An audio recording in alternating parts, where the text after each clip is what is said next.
Hello అండి, ఈరోజు దబ్బకాయ sweet chutney hotel స్టైల్లో ఎలా చేసుకోవాలో ఈజీగా చూపిస్తాను చూడండి.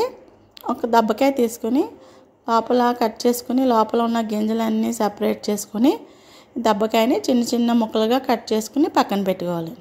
మనకు చిన్న ముక్కలు అయితే తొందరగా ఈజీగా కుక్ అవుతాయి.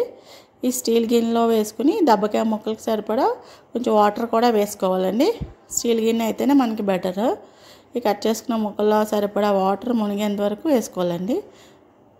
ఈ గిన్నెని ఒక 15-20 మినిట్స్ మన స్టవ్ మీద మూత పెట్టి సిమ్లో బాగా బాయిల్ చేసుకోవాలి. ఈ చట్నీ మనం రెడీగా ఉంచుకుంటే 15 డేస్ ఫ్రిడ్జ్లో పెట్టుకుని మనం ఎప్పుడు కావాలంటే అప్పుడు వాటర్ వేసుకుని కలుపుకుంటే మనకి రెడీగా ఈజీగా చట్నీ ఎప్పుడు ఉంటుందండి. ఈ ముక్క ఉడికిందో లేదో మనం చెక్ చేసుకుందాం. ముక్క ఉడికిందండి. స్టవ్ ఆఫ్ చేసుకుని చల్లారనివ్వాలి. ఇందులోకి తురుముకున్న బెల్లం, పచ్చికారం, ఉప్పు ఈ ముక్కలకి బాగా వేసి పట్టించాలి. 3 బాగా కలుపుకున్న తర్వాత మిక్సీ చేసుకుందామండి. బెల్లం స్వీట్ చట్నీ కాబట్టి కొంచెం బెల్లం ఎక్కువే పడుతుందండి. ఇందులో సాల్ట్ వేసుకోవాలండి. తర్వాత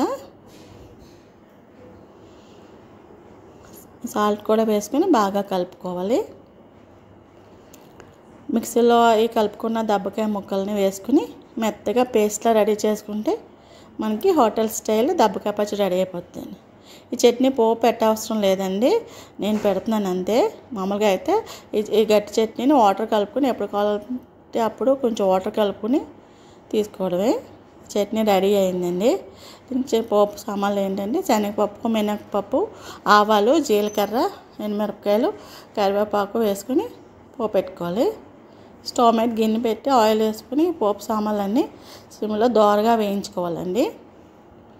కావాలంటే పెట్టుకోవచ్చండి, లేకపోతే అవసరం లేదు. డైరెక్ట్గా కొంచెం తీసుకుని వాటర్ కలుపుకుంటే మనకి రెడీగా ఉంటుందండి చట్నీ.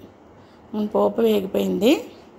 ఈ వేగిపోయిన పోపుని ఈ చట్నీ మీద వేసుకుని సర్వ్ చేసుకోవడం. ఈజీగా దబ్బకాయ చట్నీ రెడీ అయిందండి. ప్లీజ్ సబ్స్క్రైబ్ చేయండి, షేర్ చేయండి, లైక్ చేయండి. Thank you very much.